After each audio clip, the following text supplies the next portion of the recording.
Samajwadi party के नेता पूर्व विधायक गरुड़ा दीप नारायण यादव ने कहा कि बेटी को नहीं चुनाव लड़ाएंगे। दरअसल पृथ्वीपुर से दीप नारायण की बेटी शिवांगी यादव को समाजवादी पार्टी ने टिकट दिया था। वहीं मां मीरा यादव को निवाड़ी विधानसभा से टिकट मिला था।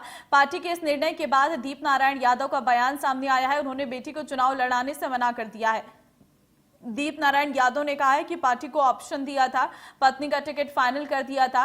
उन्होंने कहा कि कांग्रेस हम पर हमलावर हो रही है। हमारी सिटिंग सीट बिजावर से कैंडिडेट खड़ा कर दिया तो हम क्यों चुनाव लड़े। सीट नहीं लड़ाएंगे अपनी बेटी को। तुम्हारे सवाल का जवाब सीधा ही है,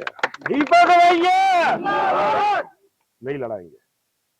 मैंने कहा कि हमने ऑप्शन दिया था पार्टी के पास कि जब हमारी मीरा का ऑपरेशन हुआ कि हमारे पास विकल्प के तौर पर हमारी बेटा है, बेटा छोटा है, पत्नी के बाद बेटी है बड़ी, तो ऑप्शन में नाम लिखा था। वहां अचानक वो राजनीतिक षड्यंत्र या गठबंधन तोड़ने की वजह से या बहुत सारे राजनीतिक समीकरण बनने के लिए जब हम पर आप हमलावर हो रहे हैं। आपने हमारी सिटिंग सीट पे एमएलए बना दूसरे दे दिया टिकट। हमारी बिजावर सिटिंग सीट थी, हम गठबंधन अलायंस में सबसे पहली सीट अपनी मांग रहे थे, जीती हुई सीट। और जीती हुई सीट पे भी आपने कांग्रेस का प्रत्याशी हमारे आदमी को उतार दिया आपने। आप हमें मिटाना चाहते हैं।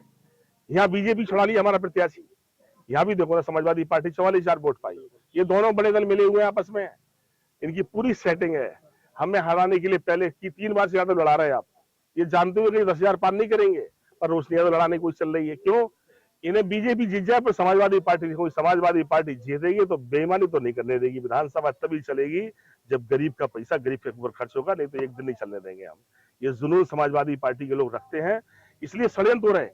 अभी भी क्या हो रहा है अभी देख रहे नहीं आप। मैंने क्यों कहा, मैं क्यों नाम आ गया कि तुम भी होश में रहो, हम किसी को लड़ा सकते हैं। पर हमने कह दिया आपके सवाल का जवाब कि नहीं लड़ाएंगे हम। और बताओ, मीरा की जगह लड़ेंगी चाहे वो, अगर हमें लड़ाना पड़ेगा तो अपनी बेटी को मीरा की जगह लड़ा देंगे वहां, अगर मीरा स्वस्थ नहीं होगी तो। लेकिन निवाड़ी लड़ेंगे, अभी पृथ्वीपुर से लड़ने का कोई इरादा। कांग्रेस ने दूसरी सूची में 88 सीटों के लिए प्रत्याशी